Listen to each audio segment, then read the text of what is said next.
Puji nama Tuhan, selamat malam, shalom Bapak Ibu, puji Tuhan. Kita semuanya bersuka cita, kita bisa beribadah kembali saat ini, malam hari ini. Mari kita berdoa di hadapan Tuhan, saudara. Bapak, kami mengucap syukur buat kesempatan yang Tuhan berikan buat setiap kami. Kami boleh menikmati hadirat-Mu, kami boleh berjumpa dengan pribadi Tuhan, dan kami percaya ibadah ini adalah ibadah yang diberkati Tuhan. Lewat ibadah ini kami dibawa semakin intim dengan Engkau, semakin melekat dengan Tuhan. Dan terlebih dari itu semuanya Tuhan, kami semakin mengenal isi hati-Mu. Ini kerinduan kami. Dengan pujian dan ucapan syukur kami hampiri tata kasih karunia Tuhan. Di dalam nama Tuhan Yesus yang percaya katakan amin. Mari kita bangkit berdiri bersama. Kita mau memuji Tuhan dengan penuh sukacita. Haleluya. Saudara, angkat pujianmu yang terbaik bagi Dia, sebab Dia layak untuk diagungkan, layak untuk ditinggikan.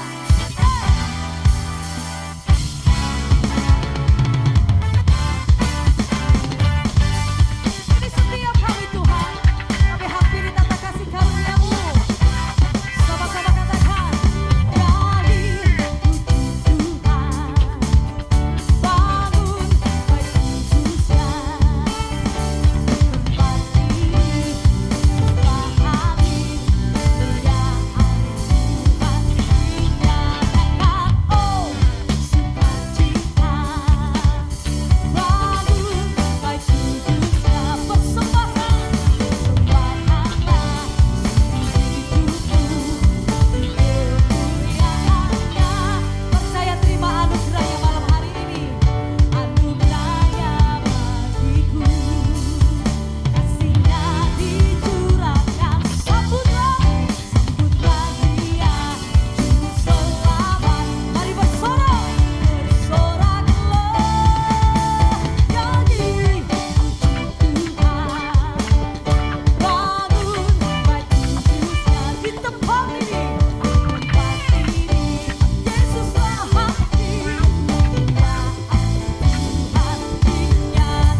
Saya percaya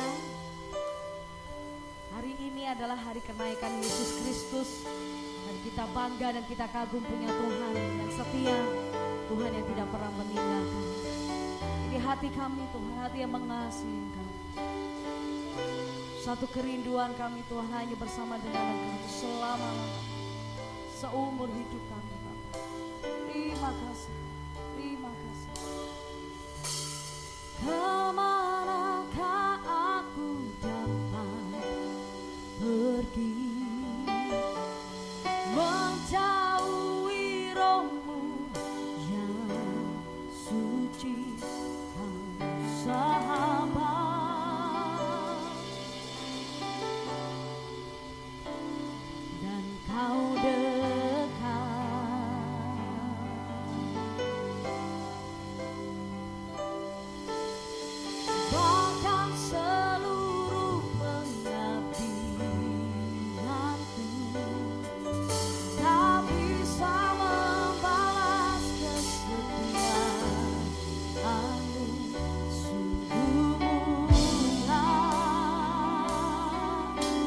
paling berharga dan berharga.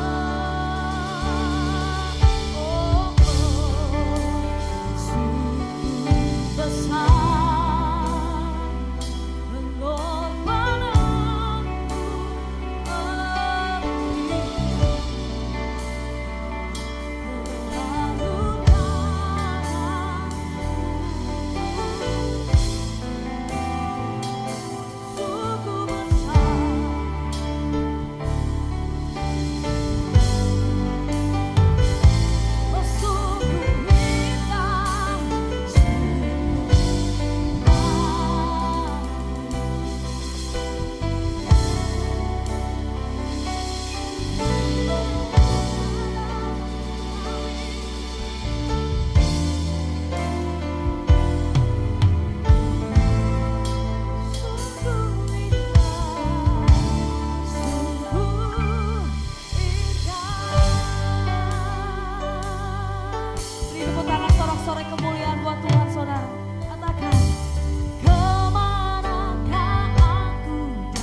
Sungguh besar pengorbananmu. Kami ada karena kasih karunia-Mu Tuhan. Keberadaan kami hari ini semua karena campur tangan-Mu. Terima kasih. Sungguh besar.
harapanku tak akan hilang karena kasih-Nya sekarang ku ada. Oh Yesusku, ku cinta Kau selamanya. Sekali Yesus, selamanya Yesus, harapanku tak akan hilang karena kasih-Nya sekarang ku ada.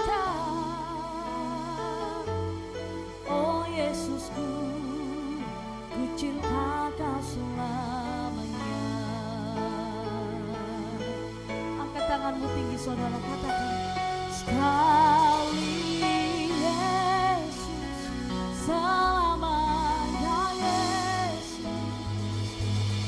harapanku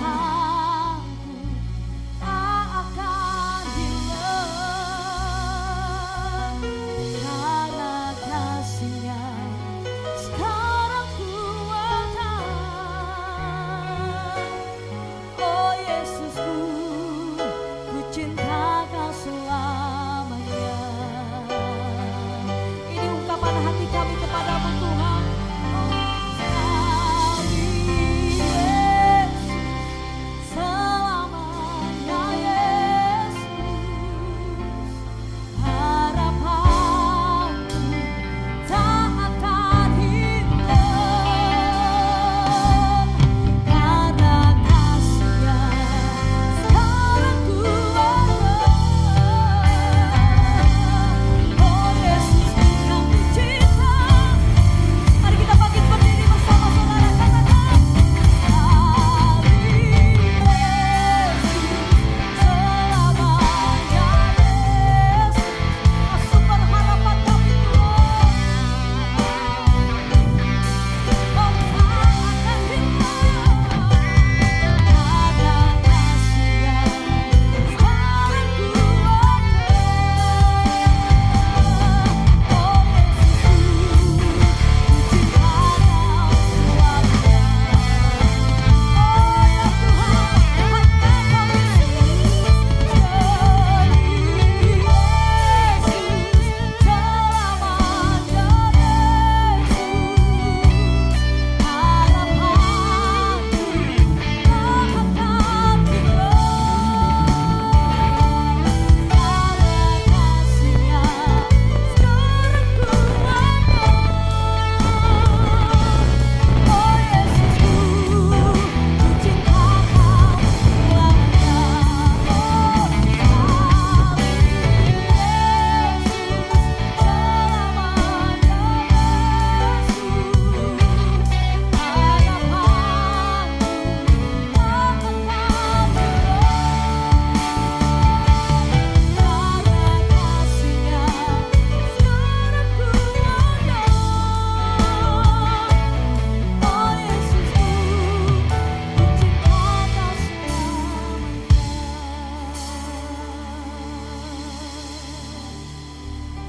sekali Yesus, selamanya Yesus,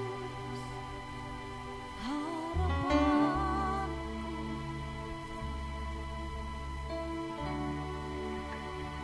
tak akan hilang karena kasih-Nya sekarang kuatkan.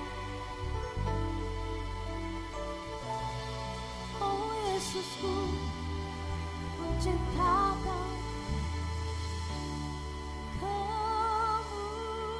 kemurahan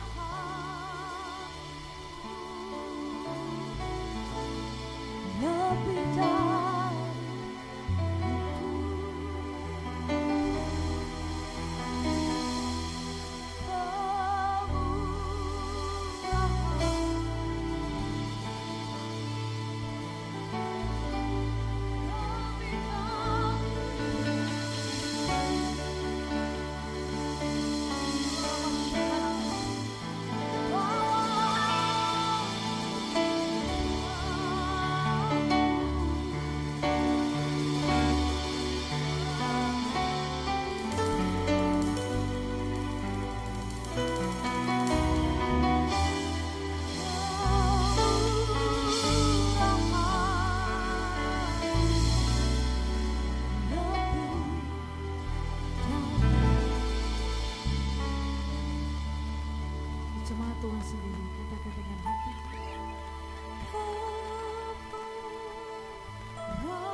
mengucap syukur buat anugerah demi anugerah yang kami alami dan kami rasakan sampai hari ini.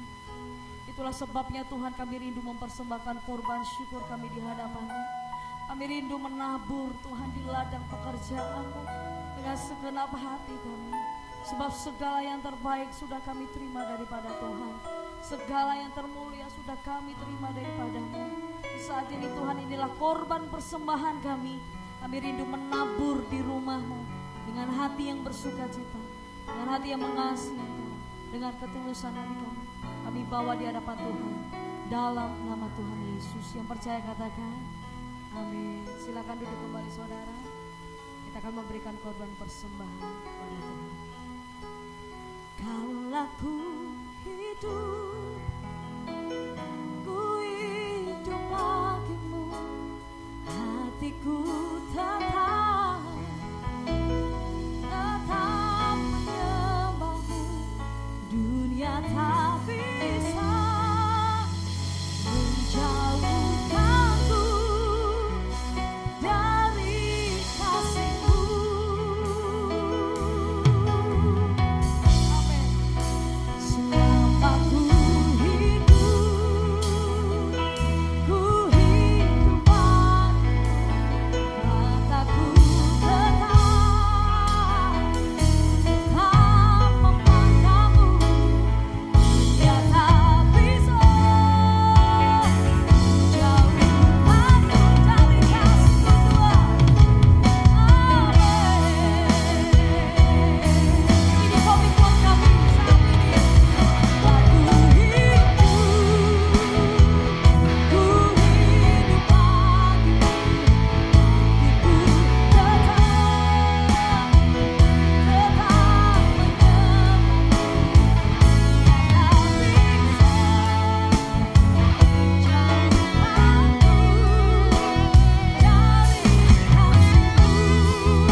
berikan tepuk tangan yang luar biasa Tuhan Allah kita. Haleluya, haleluya, haleluya.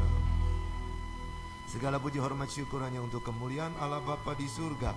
Segala puji hormat syukur hanya untuk kemuliaan Yesus Kristus Tuhan. Segala puji hormat syukur hanya untuk kemuliaan Roh Kudus, Allah Tritunggal yang kudus, yang kami nikmati di dalam pribadi Yesus Kristus. Dengan kekuatan dari Roh Kudus kami bersyukur jikalau kasih karuniamu menyertai kami, membuat kami bisa berbondong-bondong untuk datang beribadah di tempat ini. Terima kasih Tuhan Yesus buat kebaikanmu. Kami senang masih bisa bernyanyi untuk Tuhan. Mulut kami masih bisa bersuara. Kami bersyukur kami tidak bisu. Terima kasih Tuhan, kami masih punya telinga yang tidak tuli sehingga kami bisa mendengarkan suara. Oleh sebab itu berbicaralah saat ini ya Tuhan Yesus melalui kebenaran firman Tuhan, supaya setiap yang hadir pastikan engkau diberkati oleh firman Tuhan. Yang sakit Tuhan jamah dan sembuhkan. Yang berbeban berat Tuhan pasti pulihkan. Yang takut melihat kepada hari besok, Tuhan Yesus pasti buka jalan. Karena bersama dengan Tuhan Yesus kami akan cakap menanggung perkara setiap hari. Berbicara kepada kami ya Tuhan Yesus, kami siap untuk menikmatinya. Dalam nama Tuhan Yesus kami sudah mengucap syukur dan berdoa. Haleluya. Mari yang percaya sama-sama katakan amin. Sekali lagi berikan tepuk tangan yang luar biasa untuk Allah kita. Haleluya. Shalom saudara. Shalom. Apa kabar? Ada sukacita? Coba lihat senyumnya dong. Gak kelihatan ya, karena masih mempergunakan masker. Meskipun sudah ada kelonggaran, tapi sudah terbiasa enak pakai masker, gak pakai jadi gak enak. Hidup itu kebiasaan saudara. Jadi kalau engkau sudah terbiasa pakai masker, gak usah pakai lipstik yang mahal, juga gak masalah. Pakai sumbo kalau kepepet suruh buka, atau spidol merah, juga oke-oke punya. Kenapa? Karena kita tidak siap untuk ketemu. Namun demikian, saya yakin sebagai seorang ibu atau wanita sudah terbiasa pakai lipstik. Kebiasaan itu belum bisa berubah meskipun diintimidasi oleh COVID-19. Jadi meskipun pakai masker, mungkin Anda masih mempergunakan pelembab atau apapun namanya untuk bibir kita. Artinya adalah hidup di dalam dunia ini semua dibangun dari kebiasaan. Jadi kalau Anda biasa berdoa, lama-lama berdoa itu nggak bisa engkau nikmati karena sudah kebiasaan. Makanya hati-hati, orang itu keracunan doa. Kok bisa? Karena dia ketika berdoa, bisa jadi dia tidak sedang menikmati Tuhan, tapi memberhalakan Tuhan. Saudara tahu tidak? Orang datang ke berhala itu saat kapan? Saat butuh, bukan? Memberhalakan Tuhan, hati-hati kalau kita datang ke Tuhan cuma saat butuh. Kalau Tuhan itu sesungguhnya adalah Bapa kita dalam Alkitab, mestinya kita bisa nongkrong, bisa kongko-kongko dengan Tuhan. Tapi ternyata itu tidak segampang yang kita pikirkan. Kenapa? Karena pikiran kita ada media sosial, ada TikToknya di sini, ada Instagramnya di sini, ada Facebooknya di sini, ada WA di sini, ada Telegram di sini. Semuanya media sosial bisa muncul. Jadi gangguannya itu lebih berat daripada zaman dulu. Hari ini orang mau konsentrasi dengan firman, itu pasti akan diganggu oleh media sosial yang ada di tangan Anda. Itu sangat membutuhkan perjuangan untuk menghindarinya. Oleh sebab itu saudara yang dikasihi Tuhan, saya tidak lama menyampaikan firman, nanti Anda malah tidak konsentrasi. 30 menit kelamaan? Enggak ya. Karena kalau lama-lama saya tahu Anda mangkel kan. Ngomongnya itu enak, tapi yang dengar itu yang setengah mati untuk duduk manis.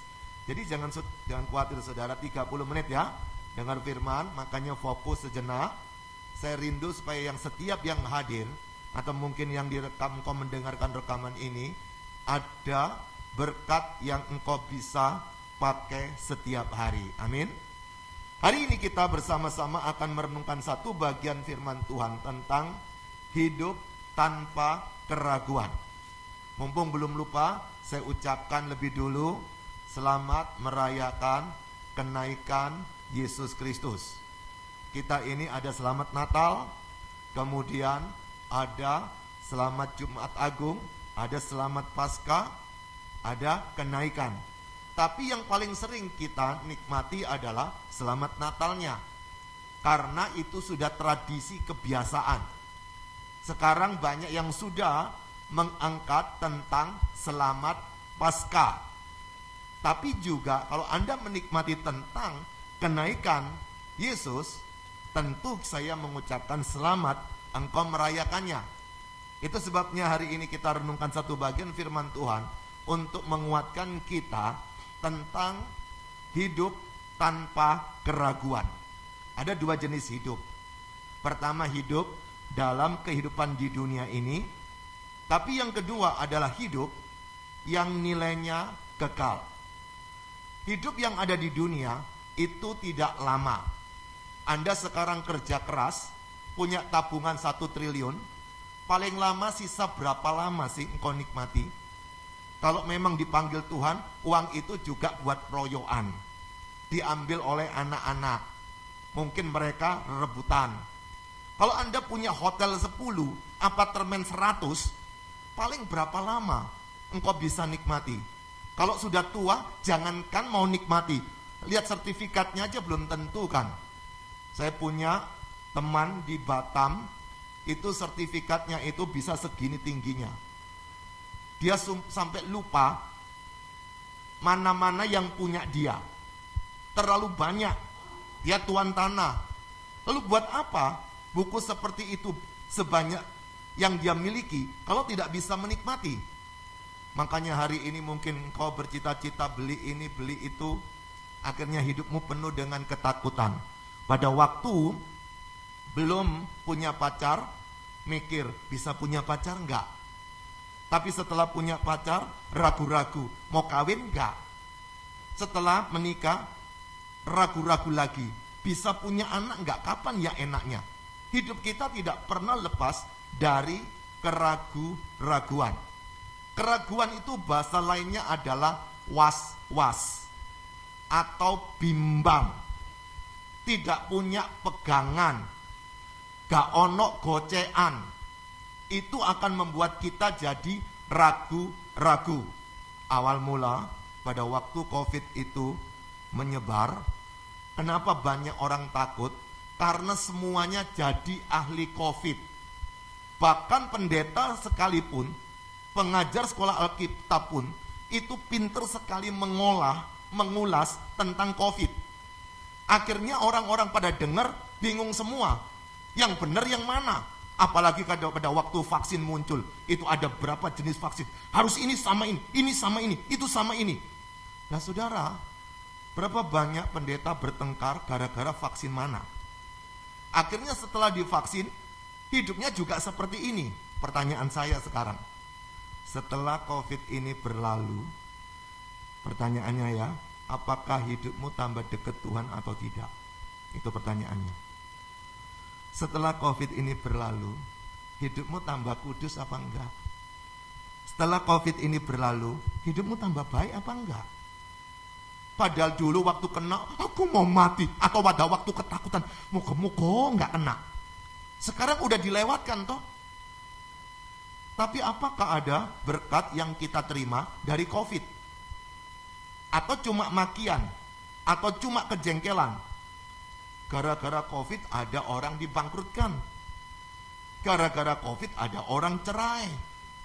Gara-gara COVID banyak keluarganya yang anggap aja meninggalkan Tuhan. Tetapi persoalan itu adalah persoalan mereka. Tapi pertanyaan saya adalah, apa yang engkau dapat dari kisah COVID dalam sejarah hidup saudara? Hidup tanpa keraguan. Berarti kita tahu apapun yang terjadi dalam hidup kita, Tuhan yang kita sembah itu bukan Tuhan yang mati, Tuhan yang bangkit. Bukan cuma bangkit, dia naik ke surga. Bukan cuma naik ke surga, tapi dia duduk di sebelah kanan. Dan kita akan merenungkan satu bagian dari Roma pasal yang ke-8 ayat yang ke-34. Roma pasal 8 ayat yang ke-34. Satu ayat aja ya, tapi kita harus membacanya lebih lengkap.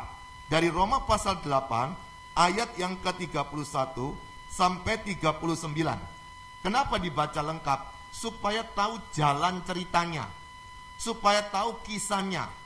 Bapak Ibu, Alkitab itu tidak turun dari langit, tetapi mengambil sebuah kisah. Dan kisah itu harus diangkat untuk menjadi pembelajaran bagi orang yang menghadapi persoalan dan jemaat Tuhan sepanjang zaman. Jadi ayat itu tidak ujuk-ujuk, tiba-tiba Tuhan kengangguran begitu, tahu-tahu dia bilang gini, aku timbang nganggur, tak ngirim surat aja melalui Paulus. Oh tidak, tetapi ada persoalan, tetapi ada pergumulan yang dihadapi sebuah jemaat. Pergumulan itu macam-macam, bisa dari ajaran sesat, bisa juga dari orang-orang agama sebelum daripada orang-orang Kristen, bisa juga karena bertengkar di dalam gereja, bisa juga karena tekanan dari lingkungannya. Intinya adalah apa yang terjadi itu membuat Tuhan harus bertindak. Dia mengirim informasi bahwa kamu harus gini loh, kamu harus gitu, kamu jangan gini, kamu harus gitu. Itu yang beritahu itu Tuhan. Saya heran kenapa begitu banyak masalah, kok Tuhan cuma memasalahkan yang ini, yang lainnya nggak dimasalahkan. Berarti Tuhan tahu yang disampaikan ini itu harus segera diinformasikan, diworo-woro. Hei, dengarkan baik-baik ya, ini ada persoalan seperti ini. Maka itu kalau Bapak Ibu membaca surat-surat, lebih ringan kalau Bapak Ibu meletakkan diri pada posisi penerimanya. Kalau ditarik langsung ke 2021 atau 2022 hari ini, itu akan agak berat. Makanya berapa banyak orang suka berkata, saya nggak ngerti Pak, pusing Pak, bingung Pak, maunya apa sih ini? Caranya adalah Anda harus meletakkan diri pada posisi penerimanya.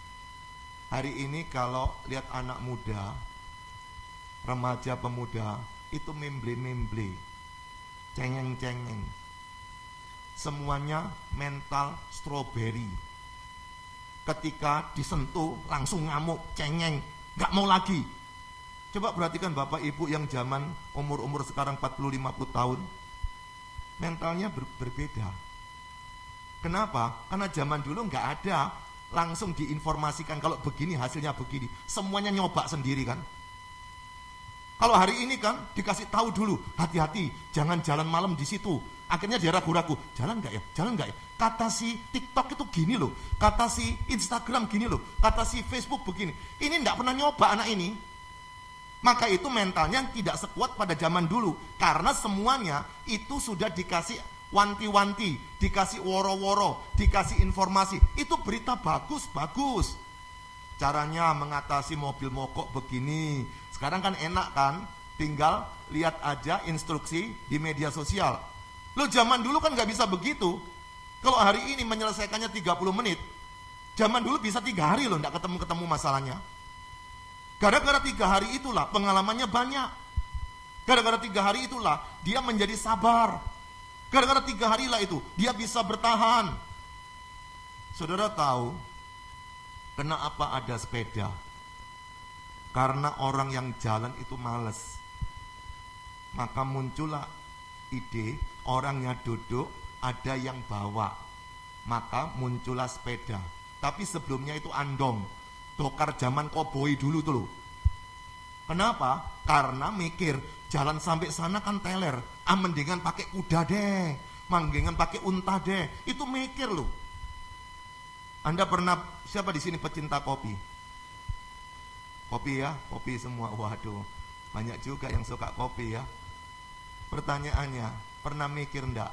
Pertama orang yang nemukan kopi itu diapakno kok sampai jadi kopi enak. Hari ini yang seperti itu susah kita dapat. Jadi kalau Anda mau berhasil, mau sukses, mau kuat, tanpa keraguan, belajar untuk menghadapi kenyataan. Tapi hari ini kalau saya nantang seseorang untuk maju, suka ngomong gini, ya tunggu waktu Tuhan. Loh kapan waktunya? Keburu mati kamu, belum ada waktunya itu. Jadi kata waktu Tuhan itu menjadi tempat persembunyian yang aman. Bagi siapa? Bagi hamba yang jahat dan malas. Itu kata Matius pasal 25. Dikasih 1 talenta, tapi dia tidak mau berkarya. Kenapa? Tuanku kejam. Jadi engkau boleh berkata waktu Tuhan boleh, tapi tetap tubuhmu gerak. Engkau boleh berkata waktu Tuhan boleh, tapi tetap melakukan. Kalau perlu, lebih baik melakukan, tapi mengalami kesalahan daripada cuma berdoa, tapi tanpa pernah menghadapi kesalahan. Dia tidak akan punya mental seorang pemenang.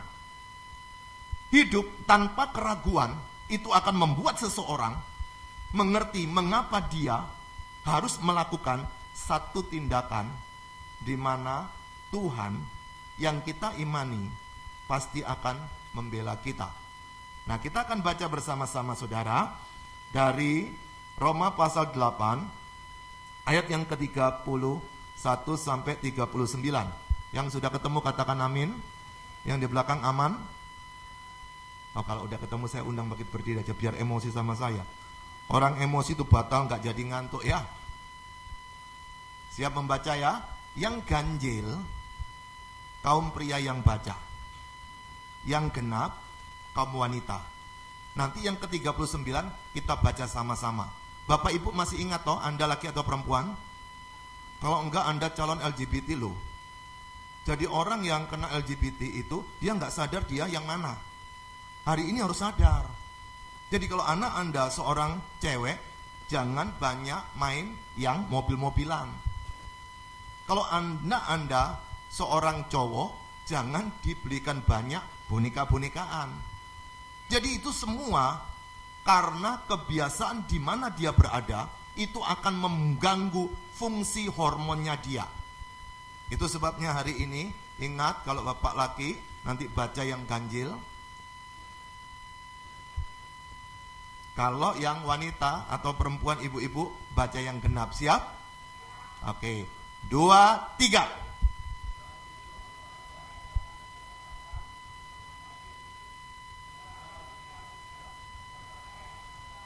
Tiga, 2.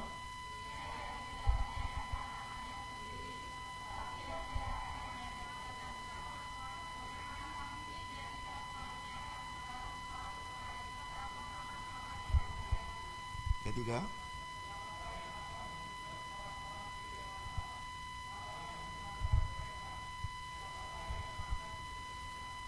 Keempat.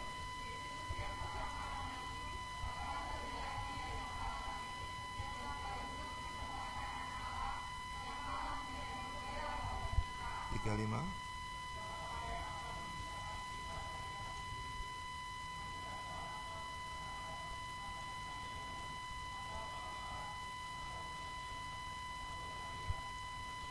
Tiga, 6.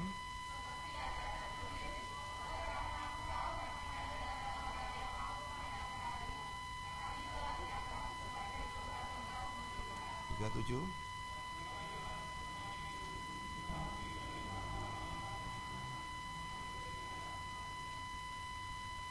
8.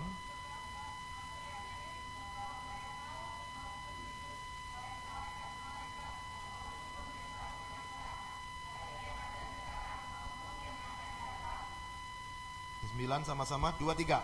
Atau kuasa-kuasa baik yang di atas maupun yang di bawah ataupun suatu makhluk lain tidak akan dapat memisahkan kita dari kasih Allah yang akan dalam Kristus Yesus Tuhan kita. Amin. Silakan duduk. Saya buka masker ya. Kacamata saya ngembun, tidak ada wipernya. Jadi ketika mau baca hilang KB tadi. Nah, saudara yang dikasih Tuhan, ini kisah menarik tentang persoalan yang dihadapi oleh jemaat Roma yang didengar oleh Rasul Paulus sebelum dia datang ke kota Roma. Dia menuliskannya dari satu kota di daerah Yunani namanya Korintus. Ternyata di dalam jemaat itu ada pergumulan yang berat. Salah satu pergumulan itu diceritakan di bagian ini. Ada orang-orang, apa saudara, dikatakan di ayat yang ke-35 tadi, siapakah yang dapat memisahkan kita dari kasih Kristus? Penindasan atau kesesakan atau penganiayaan atau kelaparan atau ketelanjangan atau bahaya atau pedang. 36, seperti ada tertulis, oleh karena engkau kami ada dalam bahaya maut sepanjang hari, kami telah dianggap sebagai domba-domba sembelihan. Artinya pada waktu itu jemaat sedang menghadapi pergumulan yang berat. Bukan cuma secara emosi, tapi secara fisik. Mereka dianiaya, bahkan dianggap seperti domba sembelihan. Itu persoalan yang sedang mengancam jiwa dia. Saya mau tanya, masalah seperti ini apakah terjadi di Indonesia? Hari ini belum.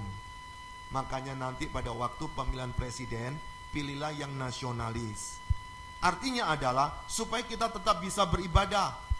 Coba bayangkan anak-anak Tuhan di negara-negara yang begitu fanatik, begitu keras dengan ateis.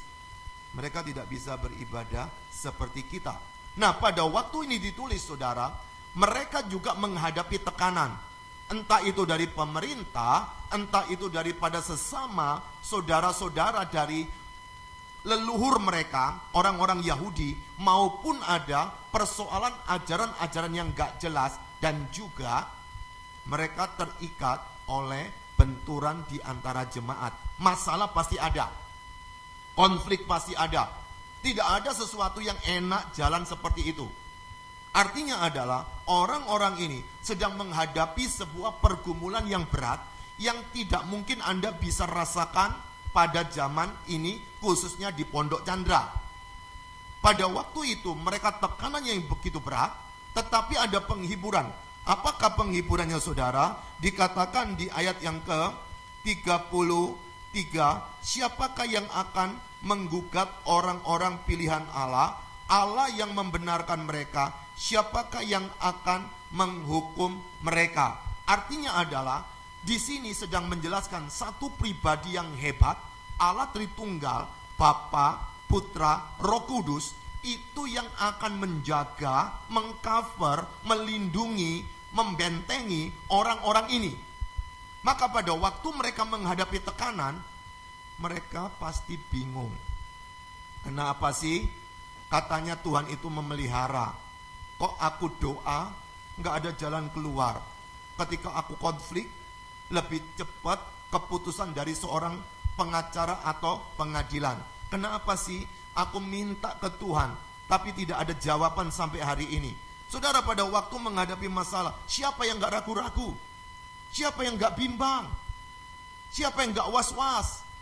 Saya yakin hari ini kita semua was-was, meskipun keadaan sudah mulai pulih. Tetapi persoalannya, bagaimana setelah ini? Apakah engkau masih bisa menikmati kehidupan? Bagaimana sekolah anakku? Bagaimana persoalan pergumulan keluargaku? Belum lagi ketika anak Anda berpacaran dengan seorang yang bukan anak Tuhan. Anda tambah gelisah lagi. Anaknya kok baik sekali ya? Dia tiap pacaran sama anak Tuhan.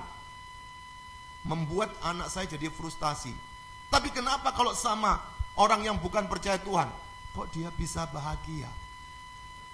Apakah orang tua tidak ragu-ragu? Apa benar keyakinan kami ini? Saudara yang dikasihi Tuhan, pergumulan yang dihadapi manusia, kalau kita tidak punya dasar yang kuat, dasar yang kokoh, dasar yang teguh, kita gampang ragu-ragu. Apalagi kalau Anda suka buka media sosial, itu banyak informasi A, B, C, mempengaruhi kita.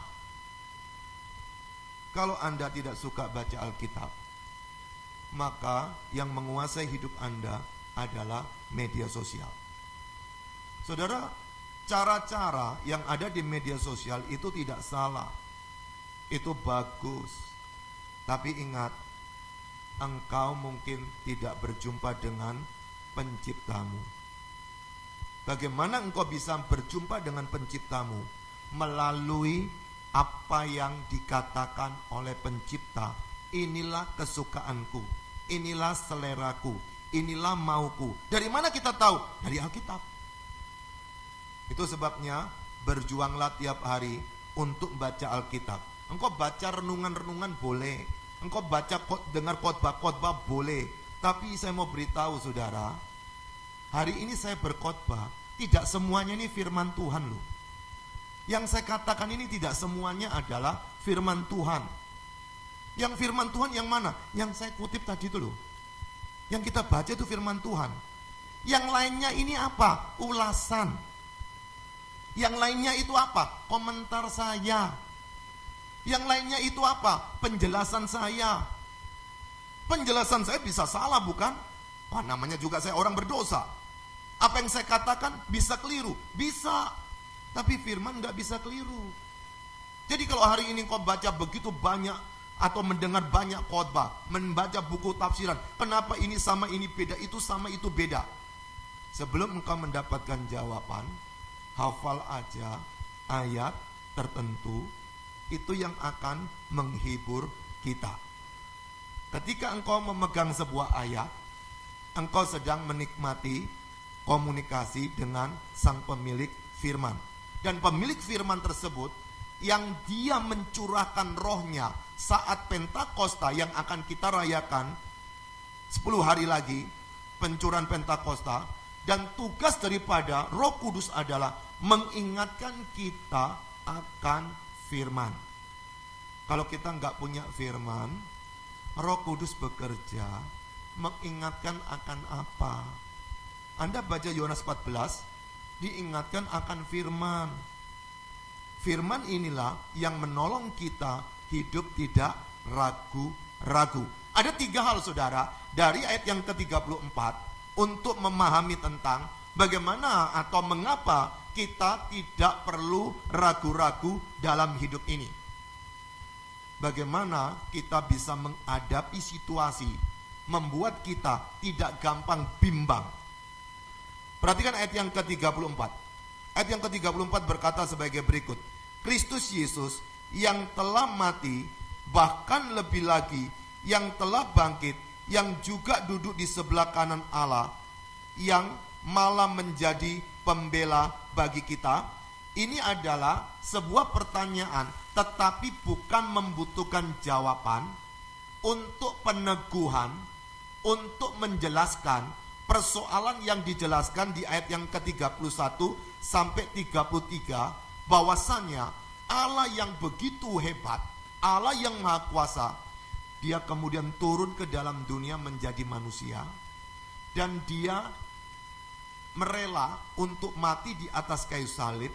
Masa sih dia nggak bisa nolong Anda dan saya menghadapi persoalan? Masa sih dia itu tidak bisa buka jalan ketika kita menghadapi tekanan? Ada 3 hal saudara dari bagian ini untuk menemukan mengapa hidup itu tidak perlu ragu-ragu. Yang pertama, karena Yesus telah mati untukku. Perhatikan ayat yang ke-34. Kristus Yesus yang telah mati. Artinya adalah pergumulan boleh ada, terpisahan kita dari Allah itu zaman kita masih berdosa itu ada. Makanya zaman dulu ada kurban, harus mengikuti hukum Taurat, itu menyembelih hewan. Kalau ada darah tertumpah, maka ada pengampunan. Itu dilakukan. Dan pada waktu ini ditulis, ada orang Yahudi masih juga mengikuti tradisi Taurat.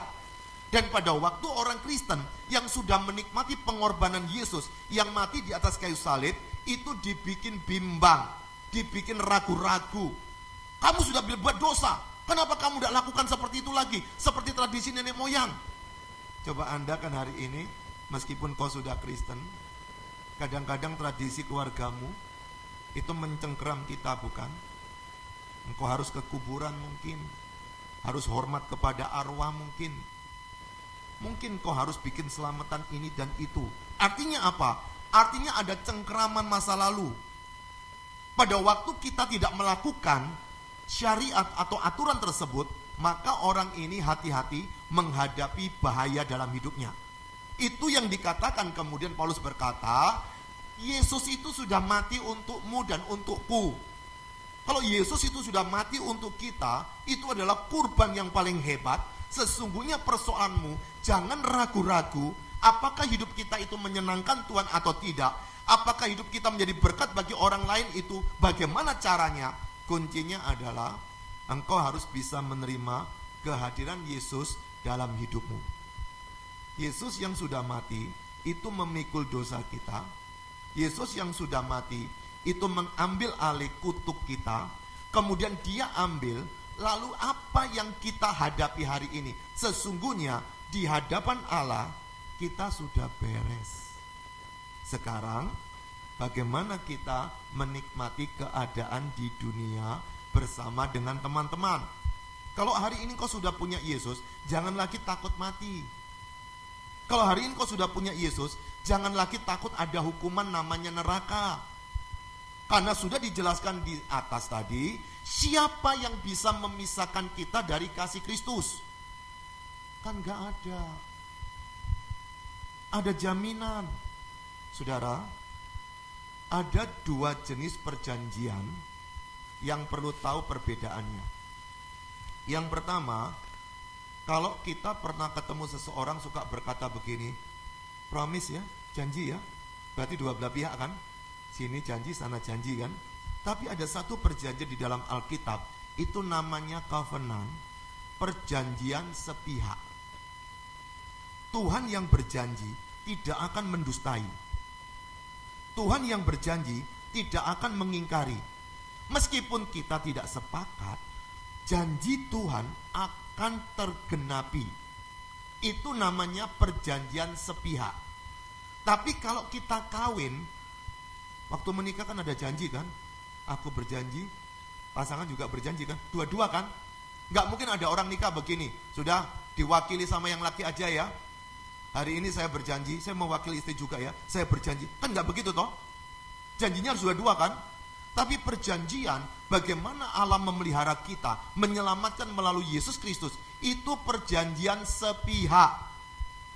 Jadi dia berjanji, kalau engkau mau menerima kematian Yesus di atas kayu salib, engkau ada jaminan keselamatan. Tidak ada satupun yang bisa memisahkan.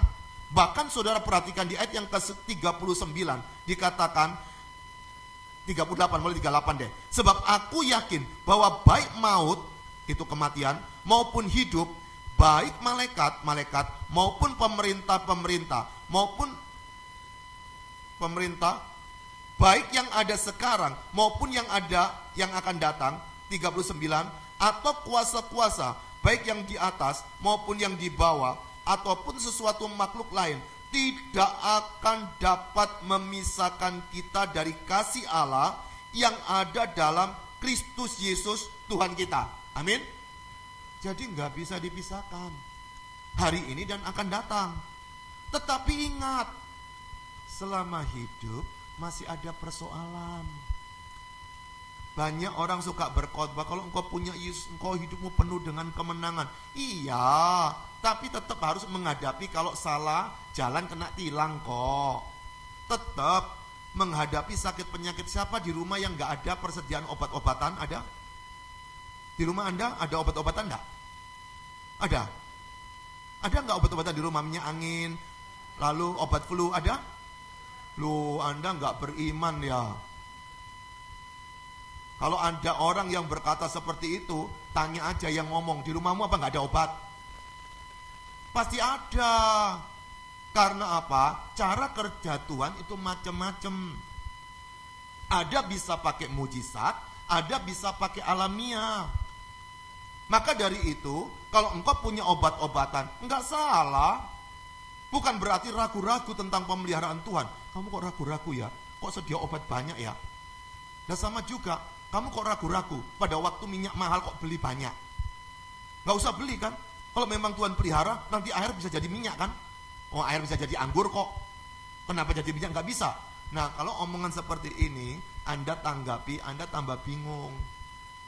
Itu sebabnya ada cara kerja Tuhan yang langsung, ada juga cara kerja Tuhan yang menyangkut dengan keputusan kita. Yang tadi saya katakan, dia berjanji itu sifatnya perjanjian sepihak. Tapi ada bagian yang lain, bahwa kita harus menghadapi persoalan. Maka yang kedua, mengapa kita hidup harus tanpa keraguan? Karena Yesus sudah bangkit untuk saya, untuk kita. Perhatikan ayat yang ke-34, dikatakan sebagai berikut. Kristus Yesus yang telah mati, bahkan lebih lagi yang telah bangkit. Hal yang kedua, Yesus bukan cuma mati, tapi dia bangkit. Berarti Tuhan kita mati atau hidup? Hidup. Kalau Tuhan kita hidup, bisa bela kita enggak? Bisa tolong kita enggak? Makanya di ajaran Kristen tidak ada ajaran pembela Tuhan Yesus. Karena Tuhan tidak perlu dibela. Yang bela malah Tuhan bela kita. Bukan kita bela Tuhan. Tetapi meskipun Tuhan membela kita, kita tidak perlu membela Tuhan. Namun kalau ada orang yang bertanya tentang Kristen, tentang Yesus, monggo dijawab. Kalau engkau menjawab melayani orang tersebut, Alkitab berkata engkau punya mahkota. Ada pahalanya, ada berkatnya. Pada waktu engkau ditanya orang, itulah kesempatan kita bersaksi. Kalau memang kau punya Tuhan yang hidup, berapa orang yang sudah engkau bawa ke Yesus? Bukan bawa ke PDROI ya, bukan bawa ke gereja ya, bawa ke Yesus. Kalau engkau tahu Tuhan kita hidup, kenapa engkau tidak bersemangat menceritakan Tuhan yang hidup? Kalau Tuhan kita itu hidup, itu tandanya dia tahu persoalan hidupmu hari ini dan masa depan. Allah itu maha tahu enggak? Maha tahu enggak? Yakin? Yakin? Oke. Allah sudah tahu enggak jadwal mati kita? Allah tahu enggak jadwal mati kita? Allah maha tahu apa enggak? Atau pura-pura tahu atau setengah tahu? Maha tahu. Kalau Anda tidak yakin Allah maha tahu, berarti dia kurang pinter, dia tidak tahu kapan kita dipanggil. Nanti kagetan, sorry ya tak panggil kamu ya. Itu kagetan namanya. Tapi Allah kita tidak seperti itu, dia tahu. Jadwalnya dipanggil tahu enggak? Tahu kan? Karena dia maha tahu. Iya. Betul enggak? Atau saya salah ya? Allah maha tahu enggak?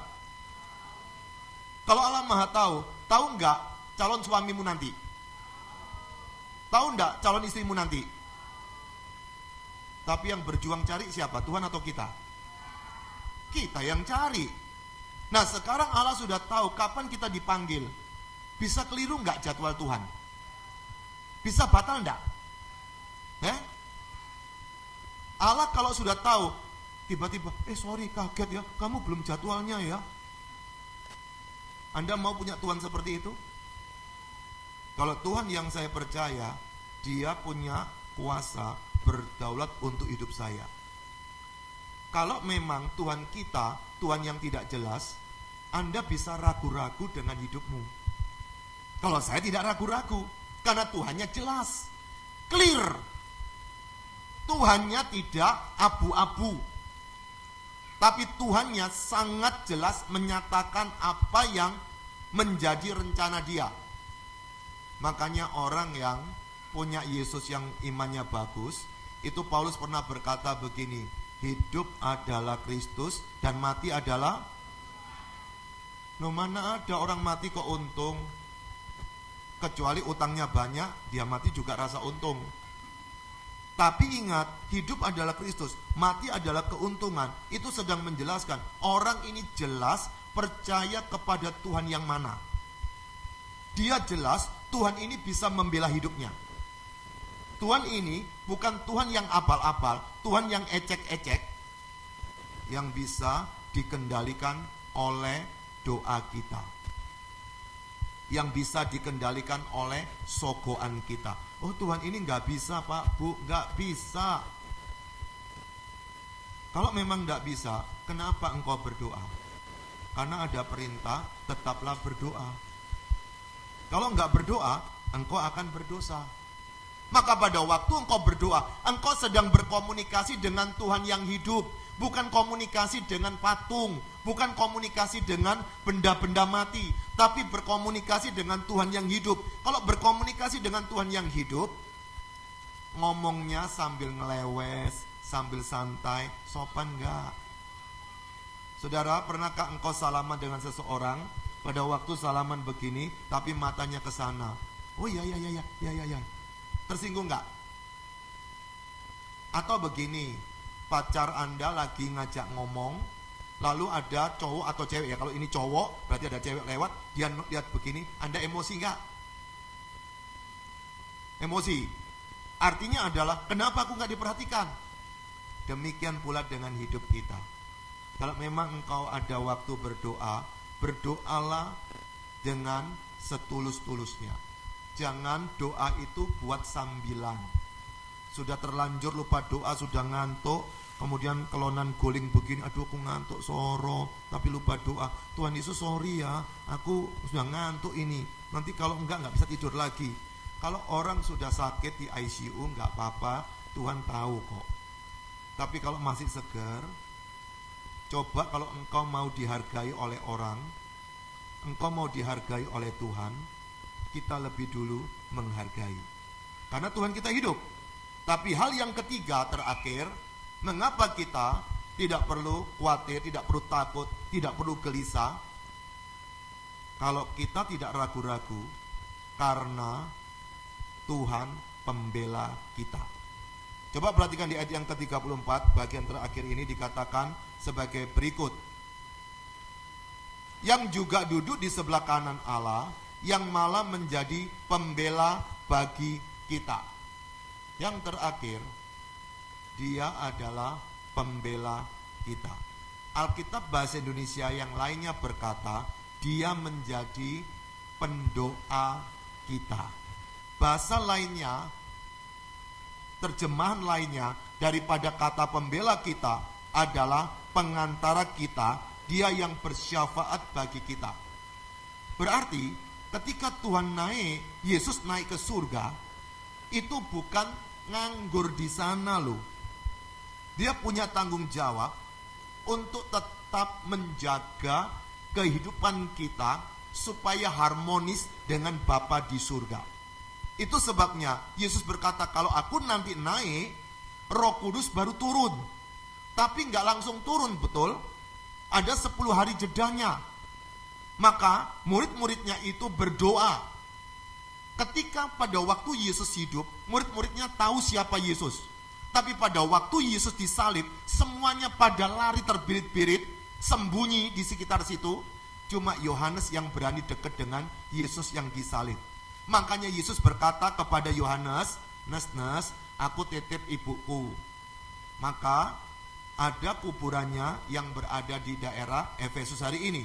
Kalau dia pembela kita, dia bisa mengerti apapun persoalan Anda. Dia pembela kita, meskipun kau lupa berdoa, dia pasti bisa buka jalan. Dia pembela kita, dia tahu sekali apapun pergumulan yang kau hadapi. Cuma persoalan, apakah engkau tetap berharap? Kita seringkali suka berkata, tidak ada yang mustahil bagi Tuhan. Dia bisa menyembuhkan, betul. Tapi kenapa orang tidak berani berkata, tidak ada yang mustahil bagi Tuhan? Dia bisa menggagalkan perceraian saya, meskipun suratnya sudah di pengadilan. Kalau memang tidak ada yang mustahil, jangan cuma dipakai untuk kepentingan diri sendiri, tetapi untuk kemuliaan Tuhan.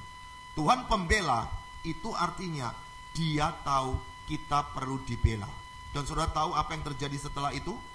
Waktunya habis. Mari bangkit berdiri yuk.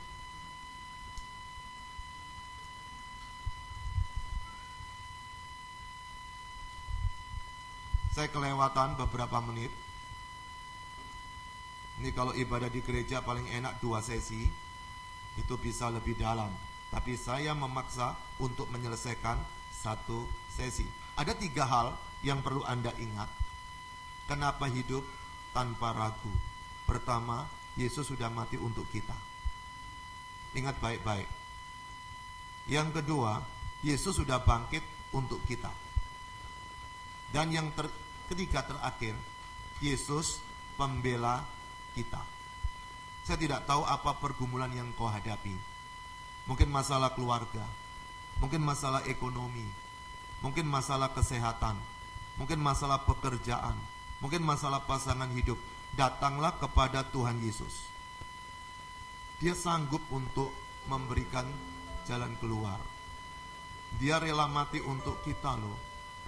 Mana ada orang yang rela mati untuk orangnya yang tidak suka dengan dia. Orang tua bisa rela mati untuk anak itu anaknya sendiri, tapi anak tetangga apakah mau?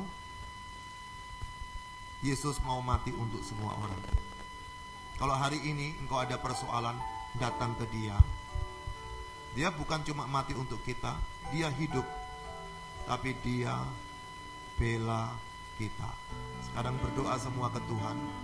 Apapun pergumulan Anda, datang ke Tuhan. Dia sanggup buka jalan. Dia sanggup menolong kita. Saya berikan waktu 15 detik. Masing-masing berdoa kepada Tuhan. Izinkan Roh Kudus menjamah hidupmu. Kiranya ibadah kenaikan Yesus ini menolong Anda jadi orang yang tidak ragu-ragu lagi, tidak khawatir lagi, tidak takut lagi untuk menghadapi apapun pergumulan dalam hidup kita setiap hari. Silakan berdoa. Izinkan Roh Kudus buka jalan. Berdoalah. Saya tahu Dia sedang melawat hidupmu hari ini. Jawaban Tuhan sudah tersedia. Kalau hatimu khawatir tidak tenang, berdoalah. Tuhan, kenapa aku kok khawatiran sekarang ya? Kok gampang tidak tenang ya? Datanglah ke Tuhan Yesus yang hidup. Kalau engkau sekarang sedang ada urusan hukum, ada urusan konflik dengan seseorang, datanglah ke Yesus. Dia bisa bela kita. Dia bisa buka jalan. Tidak ada yang mustahil bagi Tuhan. Hari ini pulanglah ke rumah dengan semangat baru, semangat kenaikan Yesus. Dia bisa memulihkan hidup kita. Dia naik ke surga bukan untuk jalan-jalan pulang, tapi Dia sedang berkarya untuk kita. Berdoalah, izinkan Roh Kudus bekerja dalam hidup kita.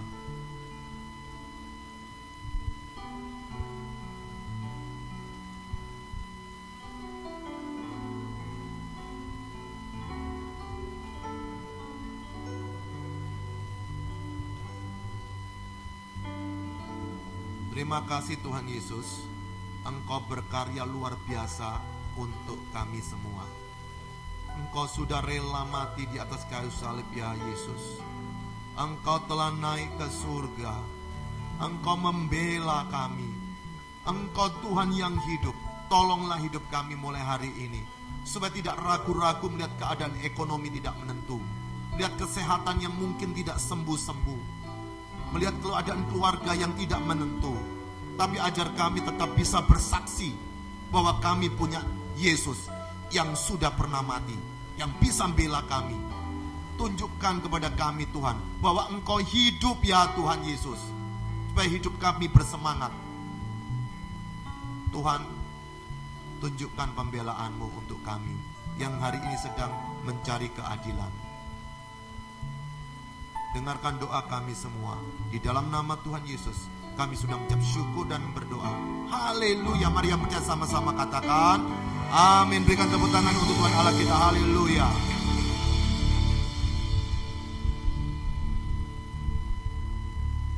Nama Tuhan, berapa banyak kau diberkati dengan kebenaran firman Tuhan. Lambaikan tanganmu di sini, saudara. Berikan tepuk tangan sorak-sorai buat Tuhan kita.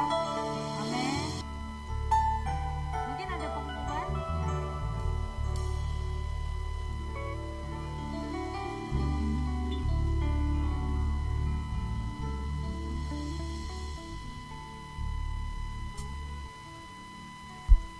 Ya, shalom. Puji Tuhan ya.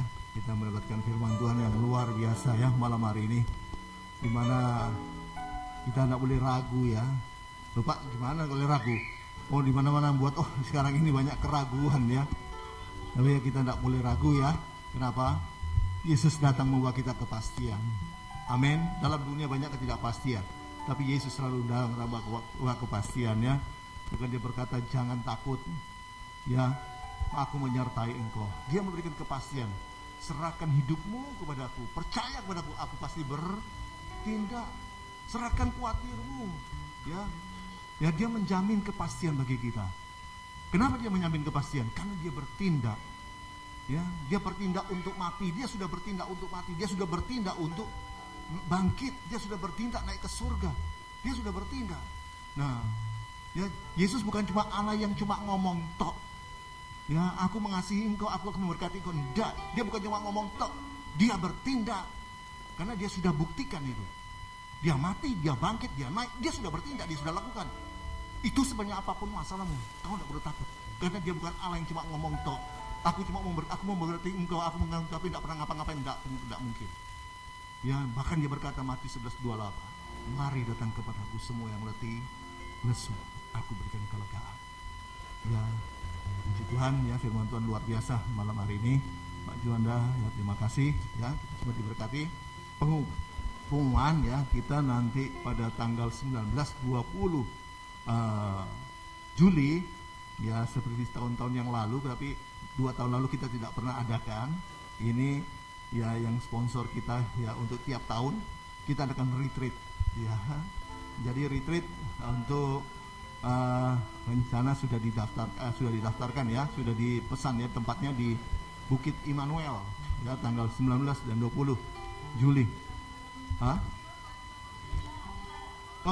9-10 Juli ya, 9-10 Juli ya. Nanti yang dari Jember datang, dari Probolinggo datang, Karaksan ya, dari Perak datang semua yang sudah banyak mendaftar, dan juga dari Pondok Cabai dan juga dari Manado datang ya, jadi mereka juga akan datang. Jadi sudah pesan juga tempat ya. Jadi kita nanti mendaftar dari sekarang ya, karena dari minta untuk di berapa peserta semuanya. Mulai sekarang yang belum mendaftar cepat daftar ya. Ya jadi mungkin sampai minggu depan ya ditutup gitu ya. Oke ya, Bapak Ibu ya, kita akan tutup untuk ibadah malam hari ini.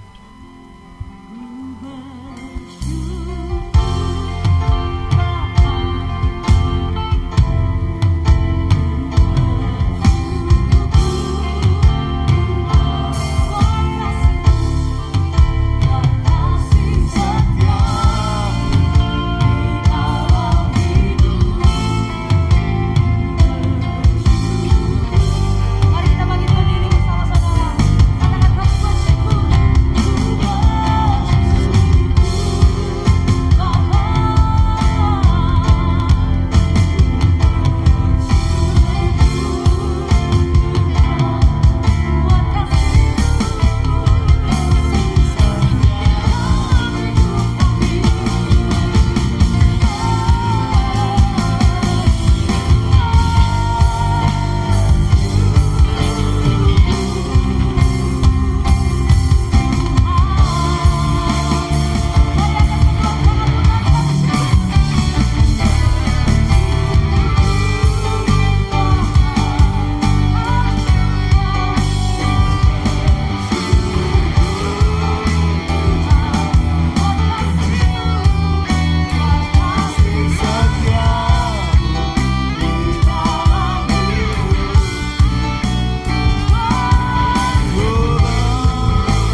bersyukur Tuhan.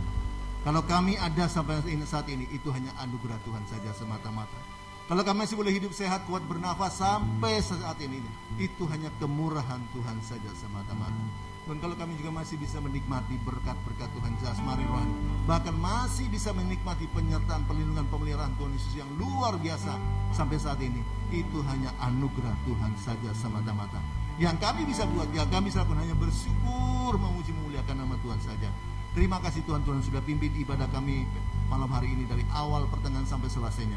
Kami boleh merasakan lawatan Tuhan, jamahan Tuhan. Biar setiap pujian kami boleh menyenangkan hati Tuhan, dan juga firman Tuhan itu memberikan kekuatan bagi kami.